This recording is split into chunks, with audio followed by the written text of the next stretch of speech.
जब उनसे 26/11 के मुंबई हमले की बात की गई, जो पाकिस्तान में आतंकवादी हैं, उनके आका हैं, आपने कार्रवाई नहीं की, तो उन्होंने हाफिज सईद के बारे में सीधा झूठ बोल दिया, कोई प्रमाण नहीं है। जबकि हाफिज सईद का नाम स्वयं जिसको अभी फांसी पड़ी आप जानते हैं, वो लेकर के गए। उससे पीड़ा की बात थी, उन्होंने बाबरी मस्जिद का विषय उठाया कि बाबरी मस्जिद से भी हमको पीड़ा हुई है। भारत की जमीन पर पाकिस्तान के गृह मंत्री करोड़ों हिंदुओं की भावना के साथ कुठाराघात करते हैं और भारत सरकार चुप रही, उनके मंत्री चुप रहे। क्या मतलब है इसका?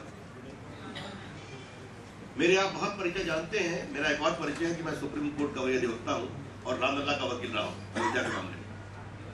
आज कोर्ट का फैसला हो चुका है, हाई कोर्ट का 8000 पेज का फैसला है, हजारों पृष्ठ की गवाही के बाद, कि मुस्लिम पक्ष बाबरी मस्जिद को साबित करने में असफल हो गए और जहां रामलला विराजमान है, यही वो स्थान है जो हिंदू मानते हैं वहां का राम का जन्म।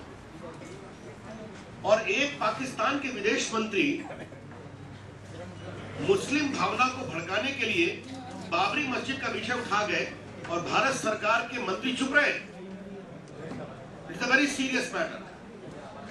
The BJP would like to know why did Government of India keep quiet when the Pakistani's Home Minister was making these kinds of wild allegations? और पाकिस्तान से भारत को सीखने की जरूरत है। आज मैं पाकिस्तान के शासकों से और वहां के गृह मंत्री से एक सवाल करना चाहूंगा। पाकिस्तान में हिंदुओं की क्या स्थिति है? वहां हिंदुओं के साथ ज्यादती होती है जो अल्पसंख्यक हैं, वहां की महिलाओं और बेटियों के साथ अन्याय होता है, उनको अपना धर्म परिवर्तन करने का जबरन दबाव पड़ता है, वो भाग कर हिंदुस्तान आते हैं। भारत सरकार ने कभी इस पर विषय उठाया है क्या? हमारी पीड़ा ये है कि भारत सरकार खामोश क्यों रही।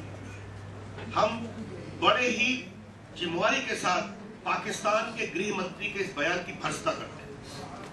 The BJP outright condemns this most unwarranted, provocative statement of the Home Minister of Pakistan, and that too on India's soil.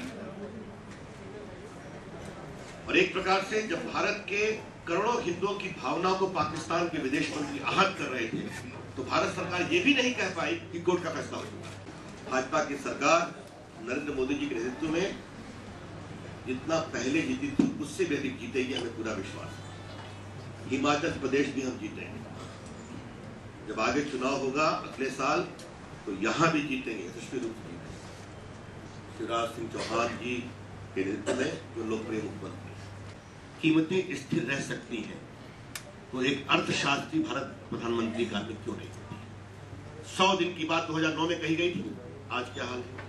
अगर वाजपेयी सरकार में रोज 18 किलोमीटर नेशनल हाईवे बन सकता है, तो आज वो घटकर 2-3 किलोमीटर क्यों हो गया? अगर वाजपेयी सरकार में पावर रिफॉर्म्स हुआ, नए कानून बने, पूंजी निवेश हुआ, तो ये क्यों नहीं हो सकता? और फिर अगर वाजपेयी सरकार में दुनिया में भारत की छवि एक अच्छे इन्वेस्टमेंट डेस्टिनेशन की थी, तो सोनिया जी, मनमोहन जी की सरकार में भारत का पूंजी निवेशक भी बाहर क्यों जा रहा है? ये गंभीर सवाल है। रिटेल एफडीआई में अभी वोट किया गया संसद के दोनों सदनों में। इस सरकार के 2 प्रत्यक्ष और अप्रत्यक्ष सहयोगी मायावती और मुलायम सिंह जी ने एफडीआई पर अपने विरोध के बावजूद समझौता किया है।